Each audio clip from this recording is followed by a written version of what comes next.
Good morning everyone, welcome back to your beloved atomic chess speedrun. Boom boom, everyone is doomed. And without any further ado, let's get into today's content. First game, we get a relatively experienced opponent, with nearly 100 games of atomic chess but still stuck at 1500 rating points. Knight f3. f6 is kinda forced.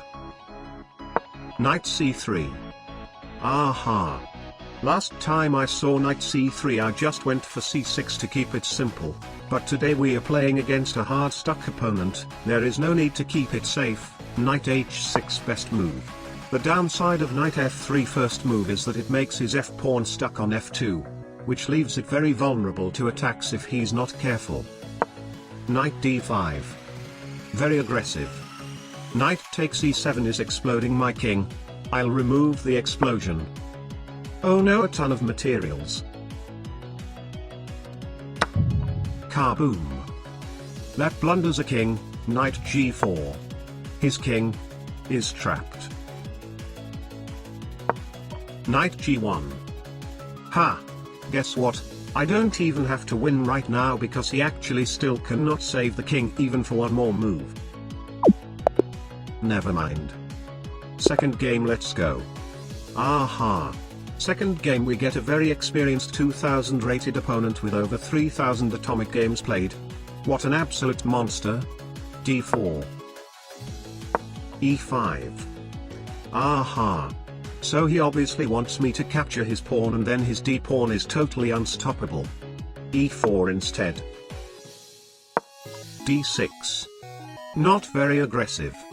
Knight c3 is getting my knight exploded. I can only go knight a3.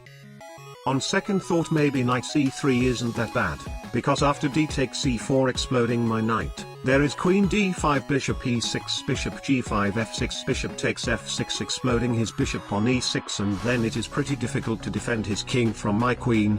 But I mean, knight a3 doesn't seem like a bad move either, so I'll say it is actually fine. b5. Aha.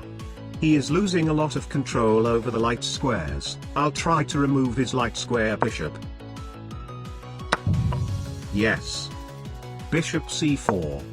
His b-pawn cannot capture because it needs to stay there to prevent my knight from approaching. And he also cannot explode my bishop because queen d5, queen f7 is physically unstoppable. Therefore the only logical thing he can do here is d5, blocking my bishop, and even though it's not very clear what I should be doing after d5, bishop g5, f6, let us just try to create as many force moves as possible. Never mind. That blunders a king. Queen d5. Basically checkmate in one. A random move. Queen takes f7. Kaboom. That bishop c4 was definitely the best move of the game. I totally deserve this win. I am so smart. Third game, let's go. Third game, we get an even higher rated opponent with over 2100 rating points. The strongest opponent so far in this series. Knight f3. f6. e3. e6. Knight d4. Okay, this is really bad. I feel like I'm being led into his 100 moves opening preparation. Therefore I must do something different. Something that he cannot imagine would happen in a normal game. Therefore, I'll break an opening rule. Moving a pawn twice is totally unimaginable, but as that move also reopens up my queen, I don't have to worry too much about knight b5 anymore. Queen h5 check. g6. Queen h4.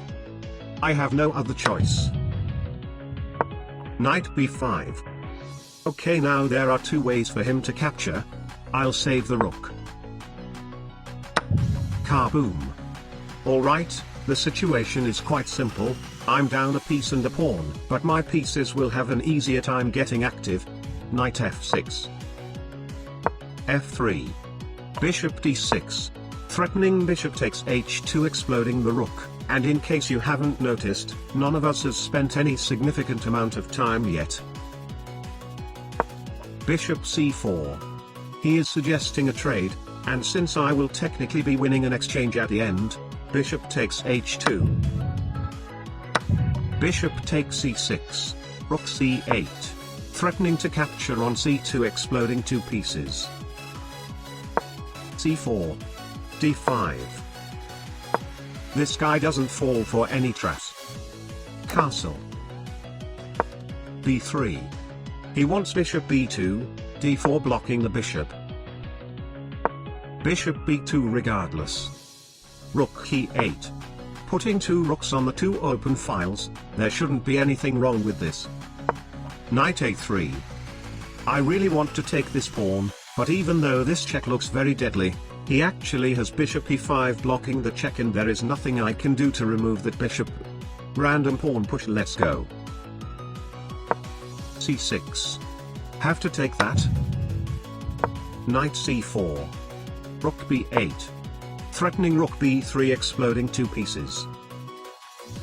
Knight b6 blocking the rook. Okay, there is nothing I can do about that, pawn push. Castle. Aha. Rook b8 check. Baiting my opponent to capture my rook and then the other rook comes to c8 check is physically unstoppable. He didn't fall for it. But that is actually perfect, because if you think about it, I'm currently being downed a piece and a pawn, which pretty much means I actually cannot win this game unless my opponent makes a critical blunder. Therefore, let us go for a repetition. And my opponent also knows I cannot win, so there is no reason for him to make a repetition. Rook c8. His king is running away. Kaboom. Bishop c3. D takes c3. The only thing left that can help me win this game is my opponent's very own a pawn. And of course he moves it away from his king. Check check check check check. Kaboom. Alright, 3 pawns versus 3 pawns and no passed pawn, a physical draw. Now the only thing left to do is to get a thumbnail picture. If you have watched the video till this point, please consider leaving a like and a subscribe to the channel, or even a comment on which other variants you guys want me to try out. And in case you are wondering why I'm asking for likes and comments, it's actually just to get this video to the 8-minute mark. Thank you for your time. Draw by agreement. Atomic Chess Speedrun today. 200% win rate.